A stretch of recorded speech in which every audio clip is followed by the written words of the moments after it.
Merci beaucoup. Thank you very much, President.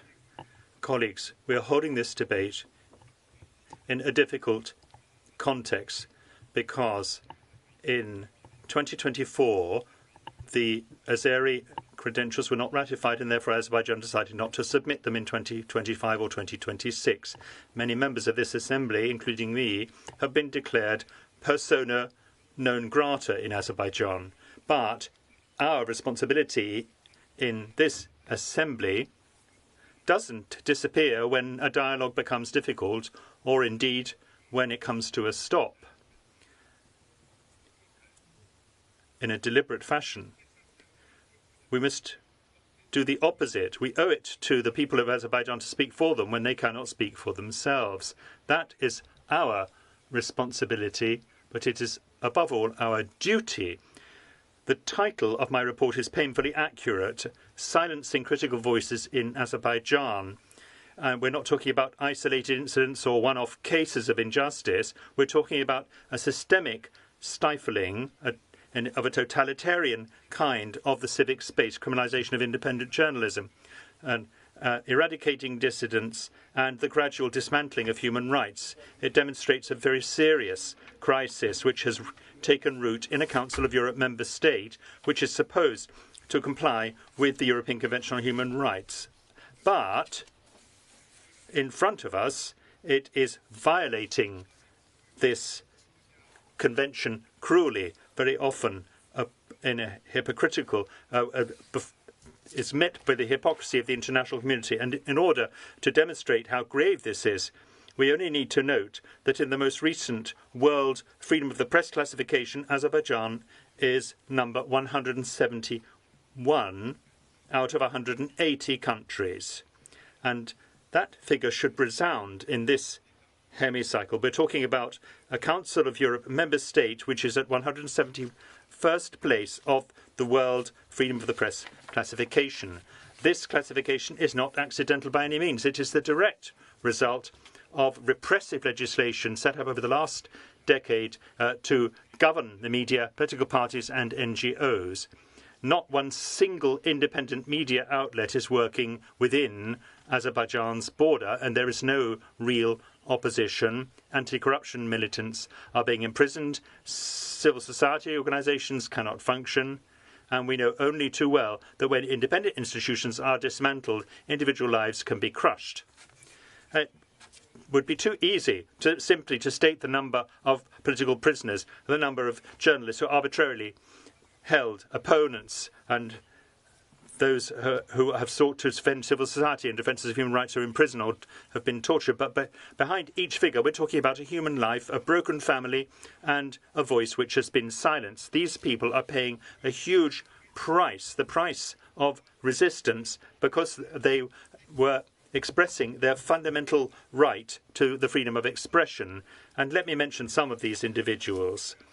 For instance, Anar Mammadli, who is an eminent human rights defender, an electoral observer, and the prize winner of the Václav Havel Prize in 2014. The court has already ruled that his his previous detention was politically motivated in order to silence him. But then in April 2024, just after his organization indicated irregularities during the presidential election, he was once again arrested. And today, the authorities are treating him as a re-offender, and they are using his previous conviction for which is politically motivated, and this is a total violation of their obligation to execute the previous judgments of the court. Take the fate of Ulvi Hasanli, the chief editor of the independent media Abzas Media. Mr. Hasanli testified before our Legal Affairs and Human Rights Committee, about the dangers to which journalists are faced within his country, because he'd exposed, through his work as an investigative journalist, high-level government corruption. Mr. Ulvi and his team were arrested on the basis of trumped-up smuggling charges and sentenced to hefty prison terms. Mr. Hasanli was sentenced to 9 years imprisonment. Repression has reached even darker and unacceptable depths. Today, it targets women, 9 female journalists are in prison in Azerbaijan today. They have been harassed, threatened explicitly with rape and sexual assault by their prison guards. Ladies and gentlemen, it's no longer a matter of a breach of political rights. This is a totally calculated attack against human dignity, used as a weapon to break the will of independent women journalists who dared to speak the truth. This is a terrible campaign of dehumanization, destruction, and this is one of the most appalling forms of behavior that human beings can commit. In this context, the Azerbaijani government has opted for voluntary isolation and non-cooperation and refused to submit the credential of its parliamentary delegations for 2025 and 2026. It has prevented us from carrying out fact-finding missions and declared many members of this assembly persona non grata. More worrying even, President Aliyev has announced that Azerbaijan will no longer recognize or execute the judgments of the European Court of Human Rights, in spite of the fact that they are binding. In spite of this open hostility, however, and in spite of these serious breaches, our assembly should not close the door. Our objective is to find ways of re-establishing the rule of law and respect for human rights in Azerbaijan, however difficult this might be.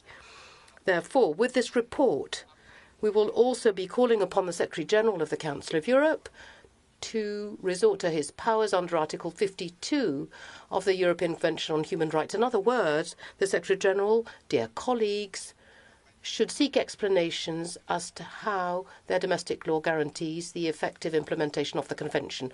I would invite the Assembly to support this report for the sake of the journalists in prison, the activists who are targeted, and all the citizens of Azerbaijan who deserve the full protection of human rights created by our organisation. Thank you. I now call Mr. Griffroy for the opinion from the Committee of Culture, Science, Education and Media. You have 3 minutes.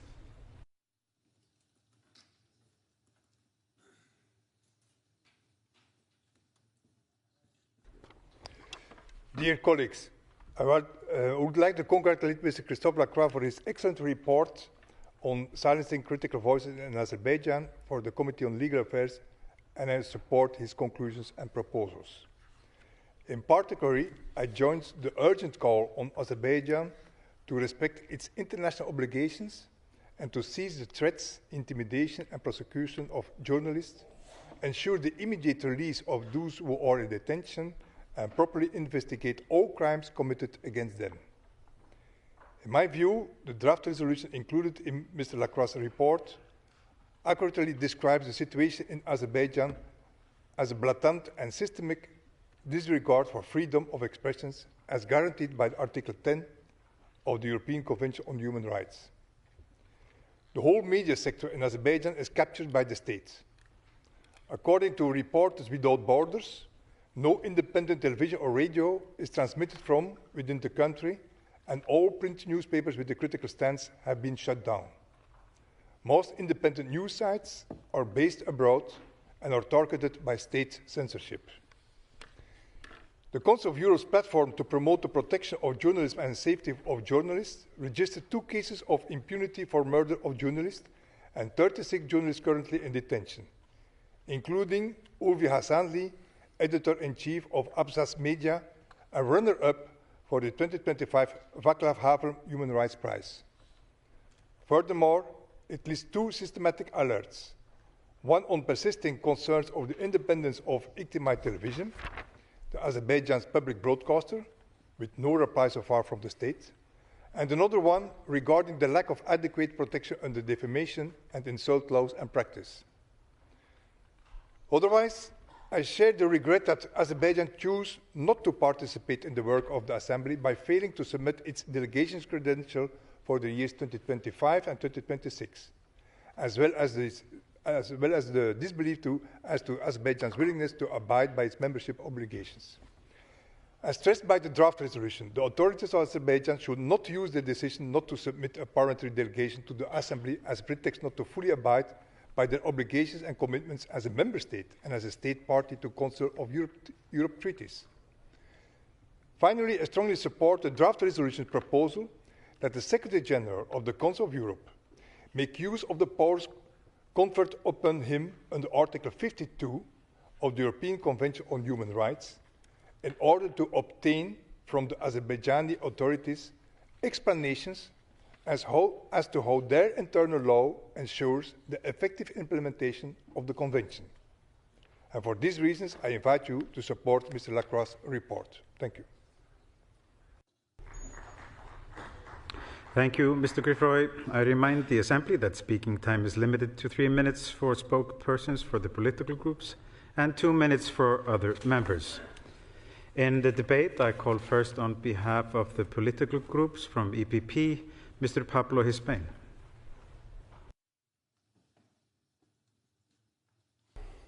Thank you, Chair. And I want to start this intervention in the name of the EPP, saying that we are going to support the report, to congratulate the rapporteur, and also to say that this serious engagement that his proposal, I think, is what we should do. There is a famous quote of a Latin writer of Cicero: "How long, Catiline, will you abuse of our passion?" I think that we can say the same about what is happening in Azerbaijan. We know that Azerbaijan is a key country for Europe. In this international situation, they have a very important resource. Gas is the issue that there are some countries some people that believe that real politics should be the key issue in how to engage with Azerbaijan. Also, we know how other institutions, United Nations also, blank Azerbaijan. We remember that some years ago there was a COP in Azerbaijan, and also we see that there is a Grand Prix of Formula One and so on. So they are moving in the international arena in a very smart way. But we are a very different institution. We are institutions of principles and values. We're an institution about rule of law. We are an institution about human rights. And I think that this is what we need to ask Azerbaijan. Do you want to engage? Do you want to accomplish with the values, the principles of these institutions, or not? I think it's very easy, the question, and it's very well asked in the report. And also, one issue. The Council of Europe has an office in Azerbaijan with, I don't know, 20 people, 30 people. What they are doing? Can they speak about freedom of speech? Can they work about, for example, Istanbul Convention? Can they work about the issues that are approved in this assembly, or they cannot? They cannot engage in the civil society in Azerbaijan in those issues, because what is not acceptable is that we have resources in Baku, but those resources cannot work with the principles and about the principles and values that we defend in this assembly. So congratulations to the rapporteur, and I think that this strong message that you are proposing will be taken on account for those that you have asked to engage with them. Thank you. Thank you. And now on behalf of ECPA, Mr. Alexei Goncharenko, you have the floor. Thank you, dear Chairman. Thank you, dear colleagues. And I want to be frank with you. I will not vote for this report. And I will explain you why. Not because I don't care about democracy, rule of law, and human rights. I do care about them. And that's why I will not vote for this report today. I think it's not the best moment to have this report. We need to answer one question. What is our aim? If our aim is to get rid of Azerbaijan from this organization, then we are on the right way with this report. Because we all know what the reaction will be from the Azeri government on this report. Is this our aim? Or we have a different aim? And I think we should have a different aim. And we need to do everything we can to keep Azerbaijan inside, especially now. Why now? Yes, because I do care about democracy, human rights, and rule of law. And what is the worst for democracy, human rights, and rule of law? It's the war. For decades here, we were witnessing the war between Azerbaijan and Armenia. That was what's going on.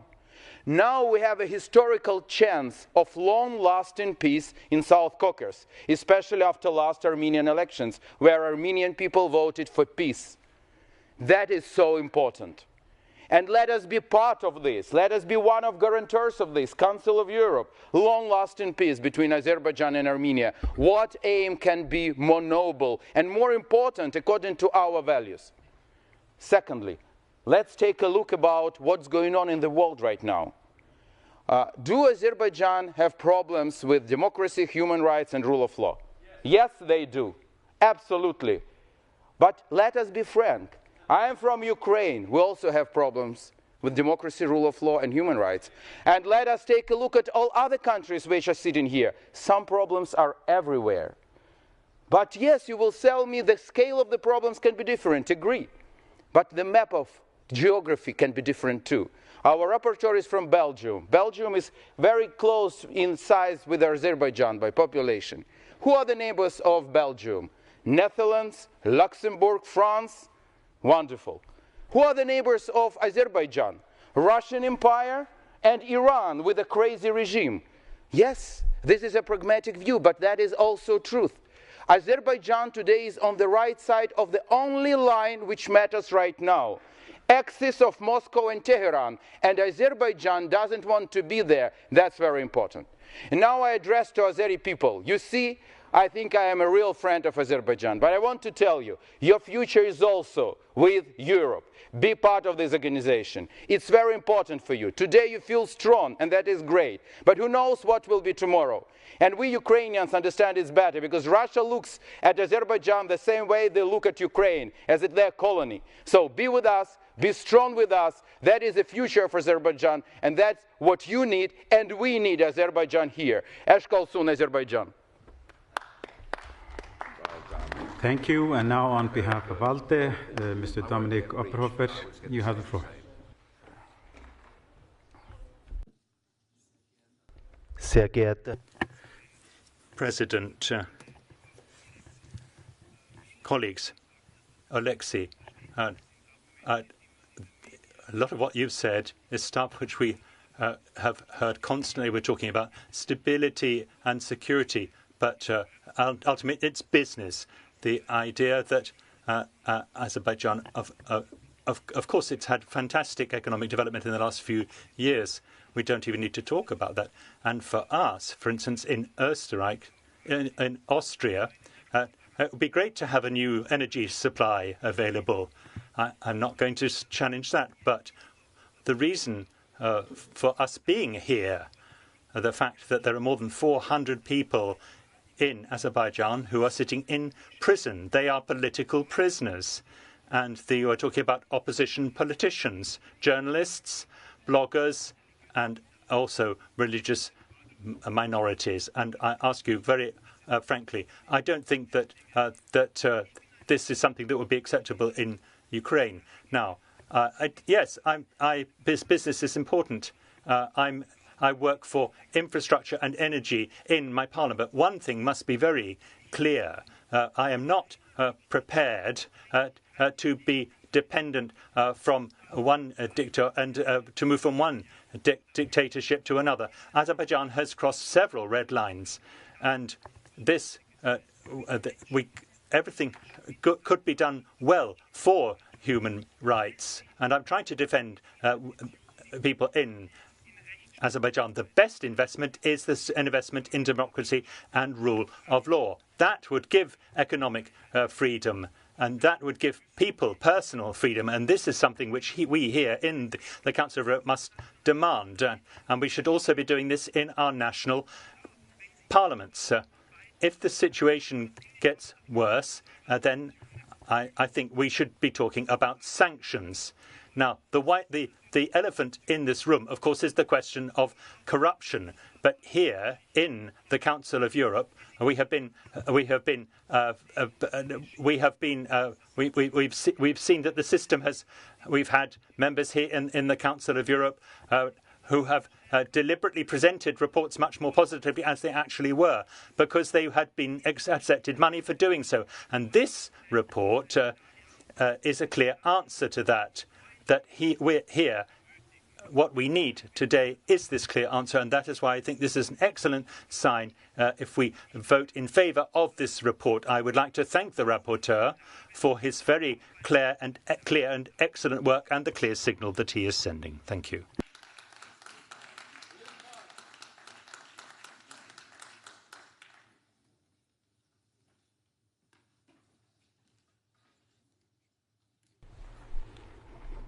Mr. Alexei, you have asked to take the floor to ask a question to another member on behalf of your group, in accordance with Article 37.4 of the Rules of Procedure.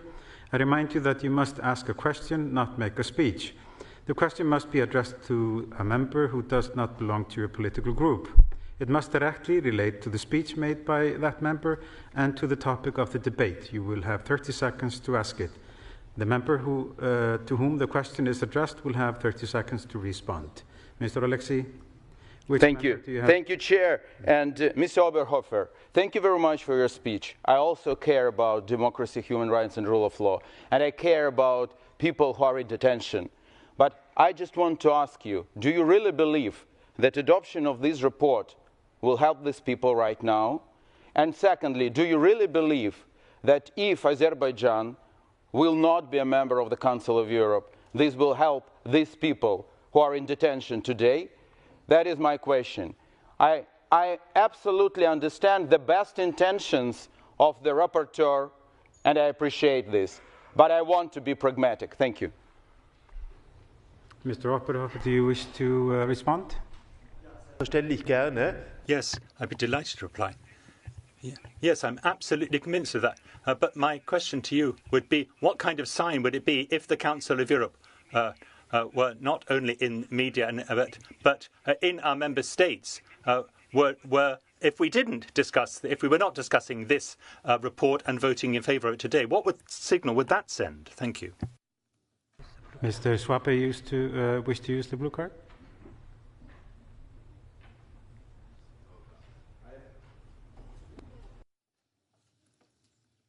Mr. President, I have a question to Alexei Goncharenko. I hope it's allowed in the rules. Dear Alexei, what do you think what this organization is about? We make a lot of reports about the Russian aggression towards your country, a lot, because we believe in the values of this organization. Do you believe in the values of the organization? Do you really think that we should not criticize countries for what's going on into the country? Do you think this is helpful for the integrity of this organization, even if you look into the situation of your own country? Mr. Alexei, do you wish to respond?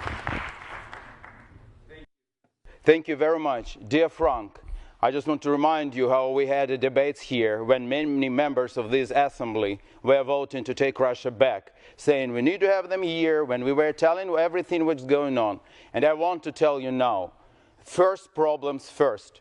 We have a huge problem in our organization. One of our member states is killed every day.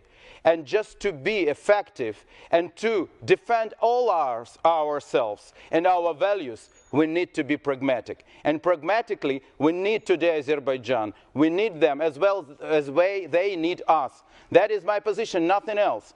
And I completely agree that we need to give messages and signals to them. But in order these messages and signals to be heard, they need to be a member of this organization. And that is something which I am so care about. That's the only thing. Thank you. Thank you. And now, on behalf of UEL, Mr. George Lukacs, you have the floor. Thank you very much, Mr. Chairperson. I will start with the dialogue. We are a platform of dialogue and democracy. So in order to serve the values of this organization, we should have to be persistent. Otherwise, we undermine the credibility of this organization, Mr. Koncharenko. When we use double standards, when we exercise our duties with hypocrisy, then we undermine the very same values of this organization, and this is very clear. So on behalf of my group, UEL Group, I want to thank and congratulate the rapporteur for a report that documents a reality which the Council of Europe can neither ignore or normalize, as we've seen it happening a few minutes ago. What emerges from this report is a picture of a country where democratic space is shrinking rapidly, as independent journalism, civil society and political pluralism come under increasing pressure.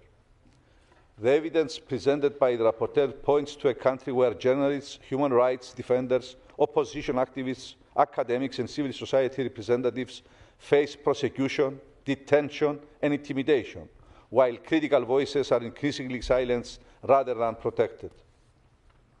Particularly alarming is the growing number of political prisoners, the continued imprisonment of journalists and human rights defenders, and the use of criminal proceedings against those who expose corruption, defend democratic values, or engage in independent public activity.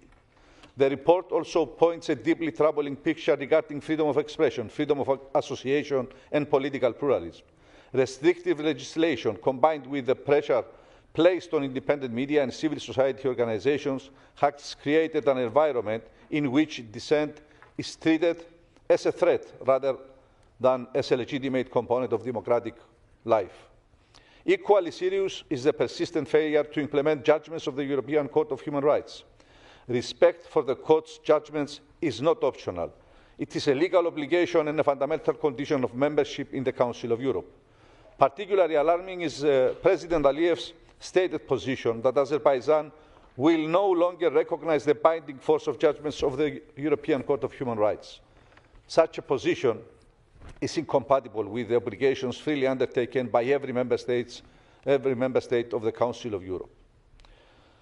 For our political group, dear colleagues, independent journalism, civic space and the rule of law are inseparable. Democracy cannot flourish when journalists are imprisoned, human rights defenders are prosecuted, and criminal justice is used as an instrument to silence criticism.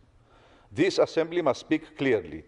Those imprisoned for exercising fundamental freedoms should be released. Politically motivated prosecutions should end.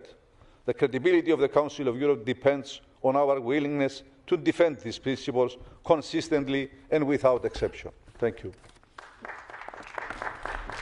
Thank you. And now, on behalf of SOC, Mr. Frank Schwabe, you have the floor.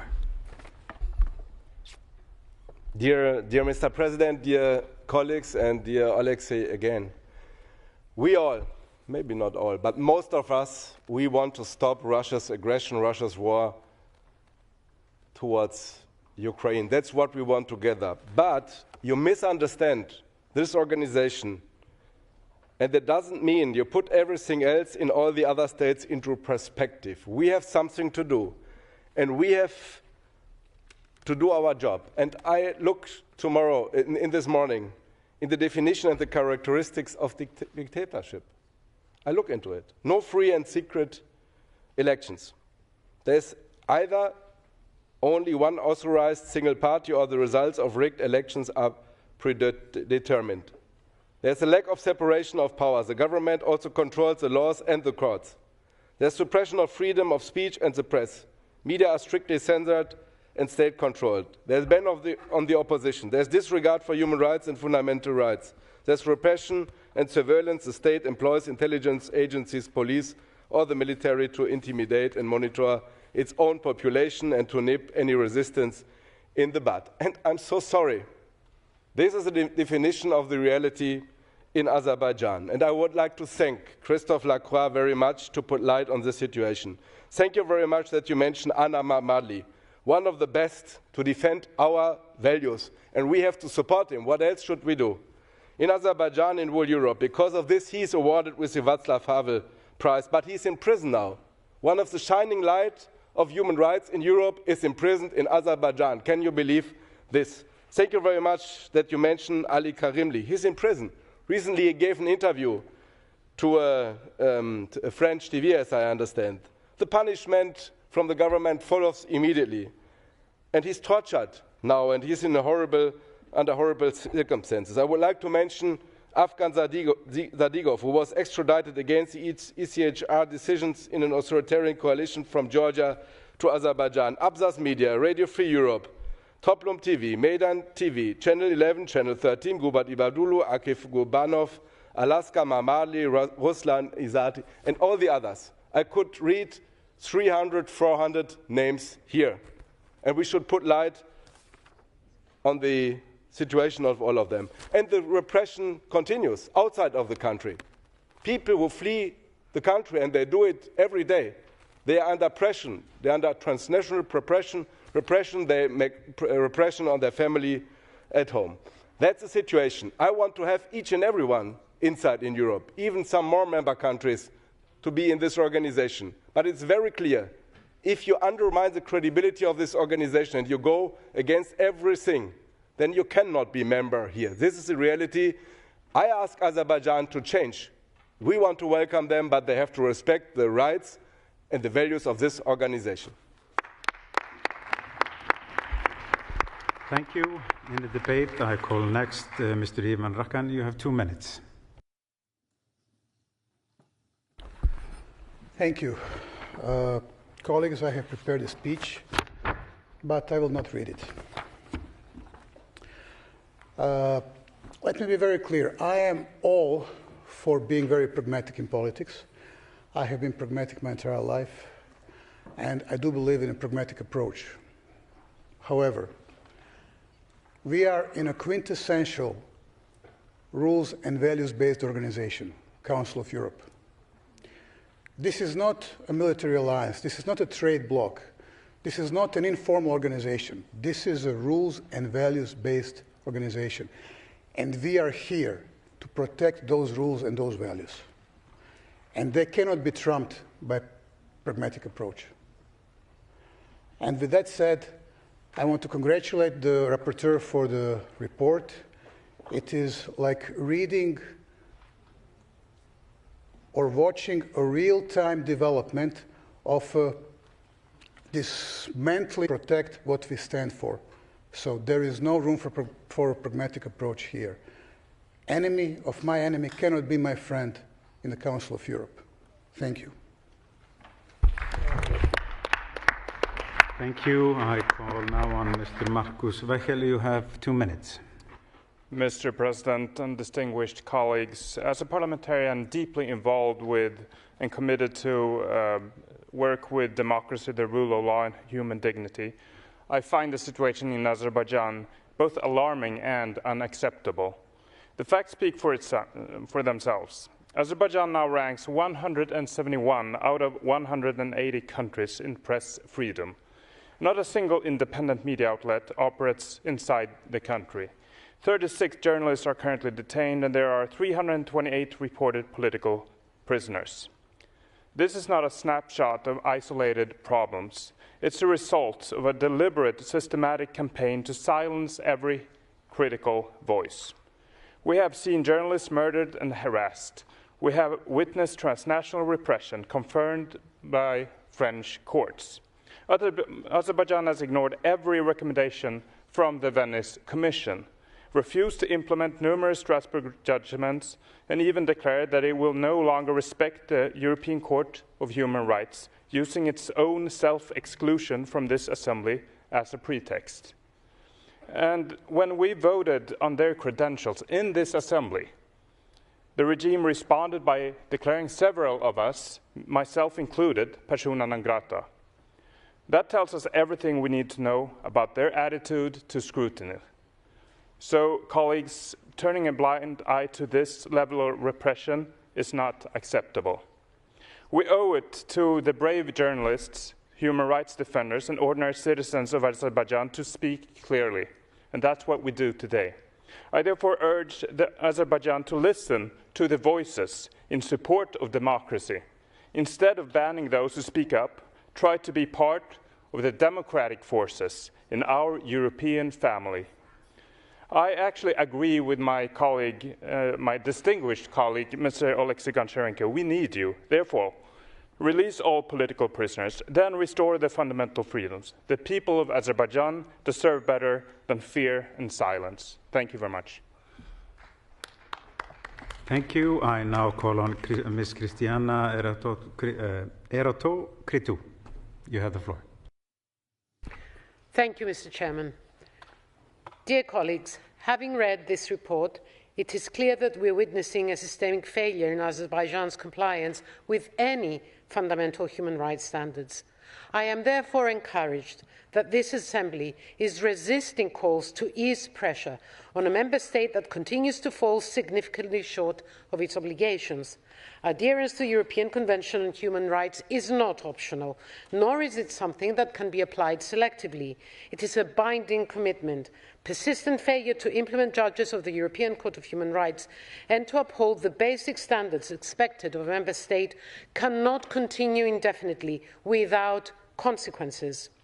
The report documents a deeply troubling pattern, increasing pressure on journalists, human rights defenders, civil society activists and political opponents. We have repeatedly raised concerns about the detention of individuals such as Václav Havel, Human Rights Prize laureate Anar Mamaldi, Ulvi Hasanli and members of the Abzaz media, whose apparent offence has been the peaceful exercise of their fundamental freedoms. Particularly alarming is the shrinking space for independent media and civil society. Politically motivated prosecutions, restrictive legislation and administrative obstacles have severely undermined freedom of expression and weakened independent oversight. Equally concerning is the reported misuse of legislation to target those cooperating with international organizations. A democracy is not judged by how it treats those who support the government, but by how it treats those who challenge it. The ability of opposition voices to participate freely in public life is a cornerstone of democratic legitimacy. Our message, therefore, must be clear. The imprisonment of journalists, activists and human rights defenders for exercising their fundamental rights has no place in a member state of the Council of Europe. Respect for the Court's judgments, cooperation with our monitoring bodies and the protection of independent media and civil society are not optional commitments. Thank you. Thank you. I now call Mr. Armen Gevorgian. You have 2 minutes. Dear colleagues, critical voices are also being silenced in Azerbaijan through the prohibition of international humanitarian and human rights organizations. Particularly alarming is the situation concerning the Armenian prisoners in Baku and the reports of the destruction of Armenian cultural and religious heritage in Nagorno-Karabakh. When independent international monitoring is absent, not only the rights of specific individuals are put at risk, but also the preservation of historical memory, cultural values, and the credibility of information available to the international community. Every new peace initiative and every ambitious vision for the future of the South Caucasus will remain incomplete as long as Armenian prisoners continue to be held in Baku. The release of prisoners is not merely a humanitarian gesture. It's a test of sincerity of the entire peace process. No path to peace can be credible if it leads to the civilizational barbarism in Nagorno-Karabakh. Dear colleagues, it's difficult to believe that powerful leaders capable of shaping the future of entire regions are somehow unable to resolve a humanitarian issue involving a limited number of human lives. If there is sufficient political will to negotiate grand strategies, there should also be sufficient political will to bring Armenian prisoners home. At the same time, some of our colleagues should be concerned not so much with Azerbaijan returns to peace, as with Azerbaijan readiness to return to the principal values and obligations towards the organization. Otherwise, we risk witnessing an acceptable gradual adaptation of the Council of Europe to the standards of Azerbaijan's ruling regimes and replacing rightly condemned the so-called caviar diplomacy with a new gas diplomacy. Thank you. Thank you. I call Ms. Saskia Klut. You have 2 minutes. Thank you very much. Thank you very much, Chair. As one of the PACE members, a few PACE members, I joined the OECD election mission of the last presidential elections in Azerbaijan. And the rest of the PACE was refused or sent home because of how they voted here, in this room. It was my first, and I will say that it probably prepared me for the rest of my life very well for future missions in recognizing flaws and fraud in electoral processes, because there were so many. And they were not even hidden very well, so you could clearly learn, and they were often not hidden at all. Since then, Azerbaijan has not bettered their democratic flaws. It's still a country, and their names many of them have been named, with an opposition that gives no opposition, or if they do, they will end up in jail. And where the journalists speak no truth to power, because if they do, they will end up in jail. It's still a country where civil society is not forming civil strength, because if they do, they will end up in jail. And it is still a country where scientists don't discover, but feel the need to hide their work, because otherwise they might end up in jail. And when, as a civilian, you decide to flee from all this, to find freedom in another country, from all these threats, the country hunts you down to hurt you, or they threaten your family to make you stop speaking truth to power, or even just living your life in a new country. Yet with all this, Azerbaijan is a country that chooses to be part of our community at the Council of Europe. Yet it still is able to refuse PACE members access to electoral observations, and it still refuses to fulfill the ordinances of our Human Rights Court. So I can only fully support the work of the rapporteur.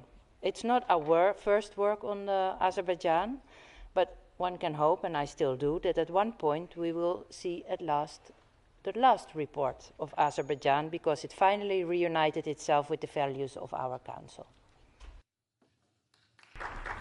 Thank you. I now call on the last speaker, Ms. Tamila Tasheva. You have 2 minutes. Dear colleagues, I would like to stress that Assembly should remain a place where difficult issues are discussed with balance, responsibility and respect for procedures. Human rights, democracy and the rule of law are fundamental values for all member states. At the same time, our work must aim not only to state concerns, but also to encourage practical progress, cooperation and renewed trust.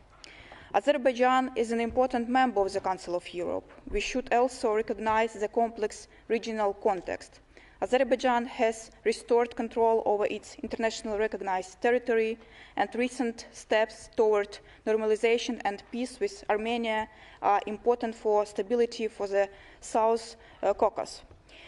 Ukraine knows the value of territorial integrity, sovereignty and the right of states to restore control over their own land. We also know that minority rights, including the rights of Crimean Tatars, must remain part of any sustainable peace and reintegration process. While all alleged human rights violations must be addressed, the responsible state should be actively involved in the process to ensure a meaningful dialogue. Let us keep the door open to encourage cooperation with member states, not make the gap wider. Thank you. Thank you. I must now interrupt the list of speakers. The speeches of members on the speakers list who have been present during the debate but have not been able to speak may be given to the table office for publication in the official report. Speeches must not exceed 400 words. I remind colleagues that the typewritten text can be submitted electronically, if possible, no later than 4 hours after the list of speakers is interrupted. I call Mr. Lecroc's rapporteur to reply. You have 3 minutes. Merci, Monsieur le Président. Thank you very much, President. Our colleague Pablo Hispan, who I'd like to thank, picked up on the Catena of Sisteron and echoed the words of that by calling on the Azerbaijan regime to respond to our criticism and stop exhausting our patience. I'd like to quote Hannah Arendt for my part. At the end of the Second World War, dictatorship, according to Hannah Arendt, isn't just conducted in the political sphere, but everywhere, including both the intimate and private spheres. controlling society and territory. That's a fantastic definition which applies perfectly to President Aliyev's regime. Thinking back, our colleague Goncharenko, who was here earlier, he's disappeared now. He did his video, he filmed himself, did his show, and then off he went. But it's quite amazing to hear people reproaching the Council of Europe via its Parliamentary Assembly and reiterating the rules which this assembly is based on. Ultimately, what we're accusing Russia of, with its totalitarian system, is just the same thing. Whereas when it comes to Azerbaijan, we should turn a blind eye. Now is not the time. I find it quite staggering. Staggering to realize that I'm in a world which should be better described as the Far West. To realize that some members of this assembly, but I would underline this isn't a majority of members of this assembly, all the groups in this House wouldn't adopt such a position either for a member state of the Council or its population. Azerbaijan withdrew from the Parliamentary Assembly not because we kicked it out, but because it decided to no longer send its delegates. In other words, it excluded itself. It didn't even try to strike a conciliatory note. We pointed out to the authorities, and I say this in my report, that we're still open to a genuine and constructive dialogue to address the structural issues, to find a path forward to democracy. Membership of the Council of Europe is still very much in the interest of the state of Azerbaijan and above all the people of Azerbaijan. Implementation of the provisions of the European Convention on Human Rights, implementation of the court rulings. In other words, I would call on them to do what you signed up to, do what you agreed to. I think our colleague Mr. Oberhofer accurately summed up the situation when he said that Azerbaijan's resources today would make it easily possible to create shared prosperity for all of its people. I would simply footnote by saying to the President Aliyev, do what we've asked you to do in the interest of Azerbaijan and its people, a great people, I would add. Come back to the Parliamentary Assembly in full respect of the obligations which you signed up to. Thank you. Does the chairperson of the committee, Mr. Erik Nels-Cross, wish to speak? Thank you, Chair. I speak on behalf of the committee. First, I would like to thank the rapporteur, Mr. Lacroix, for his very good and very tough work. It's a difficult portfolio, as we just heard. I also would like to thank the former rapporteur, Ms. Hannah Bardell from the UK, for her contribution. The committee has worked on Azerbaijan for a while. For context, already in 2023, we held a joint hearing with the Culture and Monitoring Committees, during which we heard a very powerful testimony from Ulvi Hassanli, who is currently serving a 9-year prison sentence in Azerbaijan on charges that appear to be a retaliation for investigations into high-level corruption. And despite the regrettable absence of the Azerbaijani delegation in the Assembly, we continue to closely follow the developments. Last year, we heard about the situation of Azerbaijani media workers from an exiled journalist and the Secretary General of the European Federation of Journalists. We also discussed the non-implementation of judgments of our court by Azerbaijan, with an expert from the European Human Rights Advocacy Center.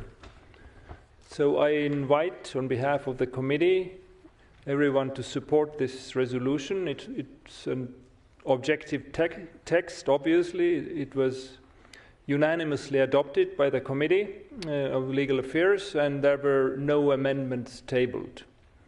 And I particularly welcome the call on the Secretary General to use his power under Article 52 of the Convention and demand explanations from Azerbaijan as to, as the rule says, how its law ensures the effective implementation of the Convention. Thank you. Thank you. Thank you. The debate is closed. No amendments have been tabled. We will therefore now proceed to vote on the draft resolution contained in document 16414. A simple majority is required. The vote is open.